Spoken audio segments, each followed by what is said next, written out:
అరాచక పాలనకు వ్యతిరేకంగా తెలుగుదేశం పార్టీ జనసేన కలిసి పోరాడుతూ ఉన్నాయి.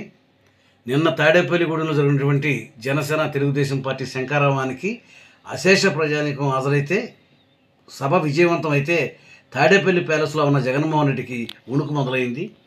ఇవాళ జనసేన తెలుగుదేశం పార్టీ స్వార్థ ప్రయోజనాల కోసం చేతులు కలపలేదు. 5 కోట్ల మంది ఆంధ్రుల ప్రయోజనాలను కాపాడటం కోసం ఇవాళ చేతులు కలిపి పోరాటం చేస్తా ఉన్నాం. ఇవాళ రాష్ట్రాన్ని కాపాడుకోవాల్సిన బాధ్యత, రాబోయే ఎన్నికలు అత్యంత కీలకమైన ఎన్నికలు. రాష్ట్రాన్ని కాపాడుకోవాల్సిన బాధ్యత 5 కోట్ల మంది ప్రజల మీద ఉంది. మన కోసం పోరాడుతున్నటువంటి జనసేన తెలుగుదేశం పార్టీ నాయకులకి మీరంతా కూడా కలిసి వచ్చే ఎలక్షన్లో జగన్మోహన్ రెడ్డి గద్దె దించి పరిపాలనా సామర్థ్యం కలిగినటువంటి జనసేన తెలుగుదేశం పార్టీని అధికారంలో తీసుకురావాల్సిందిగా కోరుతా ఉన్నాం. చంద్రబాబు నాయుడు గారికి రాష్ట్రాన్ని అభివృద్ధి చేసే సత్తా ఉంది. ఆయన దగ్గర బ్లూ ప్రింట్ సిద్ధంగా ఉంది.